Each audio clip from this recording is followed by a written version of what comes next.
BrahMos supersonic cruise missile दुनिया की सबसे तेज सुपरसोनिक क्रूज मिसाइलों में एक है। भारत और रूस संयुक्त उद्गम से बनी ब्रह्मोस क्रूज मिसाइल इसका नया संस्करण आवाज से लगभग 7 गुना तेज रफ्तार से उड़ान भर सकता है। लक्ष्य पर इसका निशाना अचूक है। बेहद असरदार हथियार होने के बावजूद रूस की सेना ने अभी तक इसका इस्तेमाल नहीं किया है। फिलहाल केवल भारत इसका इस्तेमाल कर रहा है। ऐसा क्यों है? आइए इस वीडियो के जरिए हम यह जानने की कोशिश करेंगे। साथ ही हम ब्रह्मोस के बारे में कुछ और भी जानेंगे और यह पता करने की कोशिश करेंगे कि क्रूज मिसाइल किस तरह से काम करती है। हम सभी ने भगवान राम के बाणों की कहानियां सुनी है, जिनका इस्तेमाल उन्होंने अपने दुश्मनों को खत्म करने के लिए किया था। दुश्मन चाहे कहीं भी छुप जाए, इनकी मार से नहीं बच पाता। ये उन्हें खत्म करके ही वापस श्री राम के तरकश में लौट आया करते थे। यह एक मिथक है जो अब क्रूज मिसाइलों के रूप में सच बनकर सामने आया है। हालांकि क्रूज मिसाइल लक्ष्य पर निशाना साधने के बाद वापस नहीं लौट सकती। मिसाइल दो तरह की होती है, एक बैलिस्टिक मिसाइल, दूसरा क्रूज मिसाइल। बैलिस्टिक मिसाइलें रॉकेट तकनीक पर आधारित होती हैं। पृथ्वी के वायुमंडल में लॉन्च होने के बाद युद्ध बैलिस्टिक मिसाइल रॉकेट से अलग होकर अपने लक्ष्य की ओर बढ़ता है। बैलिस्टिक मिसाइलें महाद्वीपों में लक्ष्य भेदने में सक्षम है, लेकिन वे पूर्व निर्धारित लक्ष्य से दिशा नहीं बदल सकते। इसीलिए बैलिस्टिक मिसाइलों को दो आयामी यानी 2 डायमेंशनल भी कहा जाता है।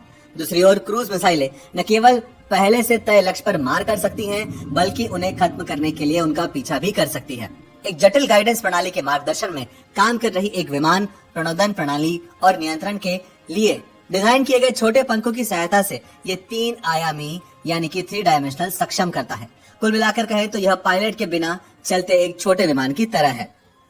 पूर्व राष्ट्रपति श्री एपीजे अब्दुल कलाम की अगुवाई में 1980 के दशक में भारत ने अपने मिसाइल कार्यक्रम की शुरुआत की थी। श्री कलाम बाद में भारत के मिसाइल मैन के रूप में जाने गए। भारत की पहली घरेलू मिसाइल पृथ्वी 1 को देश के मिसाइल कार्यक्रम के तहत विकसित किया गया था। बाद में पृथ्वी की तकनीक पर देश में कई और तरह की बैलिस्टिक मिसाइलें बनाई गई। 90 के दशक में खाड़ी युद्ध के समय भारत को क्रूज मिसाइलों का महत्व समझ में आने लगा। समुद्र में तैनात अमेरिकी जंगी जहाजों ने क्रूज मिसाइलों के जरिए इराक में जबरदस्त तबाही मचाई।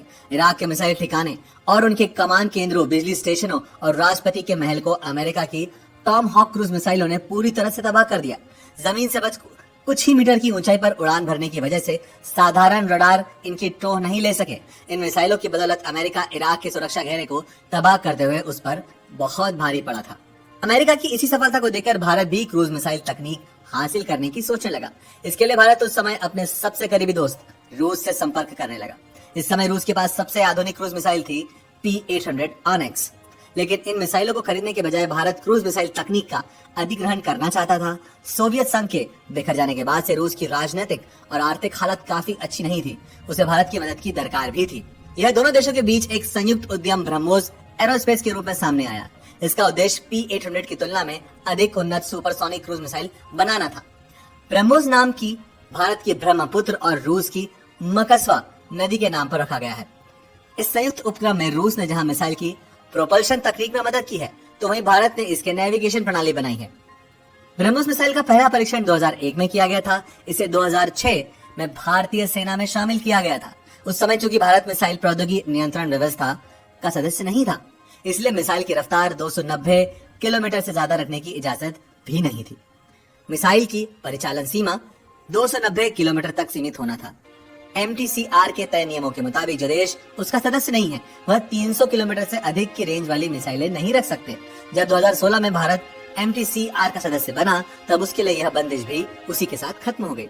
आज भारत के पास 600 किलोमीटर से अधिक दूरी तक मार कर सकने वाले ब्रह्मोस मिसाइलें हैं। ये मिसाइलें 4 मीटर लंबी, 60 सेंटीमीटर व्यास और वजन 3 टन के हैं। ये मिसाइल अपने साथ 200 से 300 किलोग्राम तक के वजन वाले परमाणु हथियार भी ले जा सकती हैं। इनकी रफ्तार आवाज से भी 3 गुना अधिक है। ब्रह्मोस के एक बहुत दमदार मिसाइल होने के बावजूद रूस की सेना इसका इस्तेमाल नहीं करती है। इसकी खास वजह शायद यह है कि इसकी तकनीक उनके P-800 ऑनेक्स मिसाइल पर आधारित है। भारत की मदद करने के लिए रूस उसे यह तकनीक देने पर राजी हुआ था। ऐसे में रूस जैसे बड़े हथियार निर्यातक देश के लिए यह बात नहीं जमती कि वह ऐसी मिसाइल खरीदे जो खुद उसकी मिसाइल तकनीक पर बनी है, भले ही इसे भारत में बनाया गया हो। अब हम ब्रह्मोस को और दमदार बनाने के लिए इसका हाइपरसोनिक वेरिएंट विकसित कर रहे हैं। यह आवाज से 7 गुना तेजी से उड़ान भर सकती है। यह तैयार होने के कुछ अंतिम चरणों में है। भारत के पास पहले से ही एक उन्नत हाइपरसोनिक क्रूज मिसाइल शौर्य मौजूद है, लेकिन यह सतह से सतह पर मार करने वाली मिसाइल है, जिसका इस्तेमाल केवल थल सेना ही कर सकती है। आज की तारीख में भारत के लिए ब्रह्मोस सिर्फ एक हथियार नहीं है, बल्कि यह चीन की आक्रामकता के लिए एक चेतावनी भी है। यही वजह है कि चीन के साथ सीमा विवाद में उलझे वियतनाम और फिलीपींस जैसे देशों को भारत ब्रह्मोस मिसाइल बेचना चाहता है। हमें ब्रह्मोस मिसाइलों की तैनाती को युद्ध की तैयारी की तरह नहीं बल्कि देश हित की रक्षा के तौर पर देखना चाहिए। इसमें कोई शक नहीं है कि ब्रह्मोस मिसाइल सही मायने में भारत का ब्रह्मास्त्र है। जय हिंद।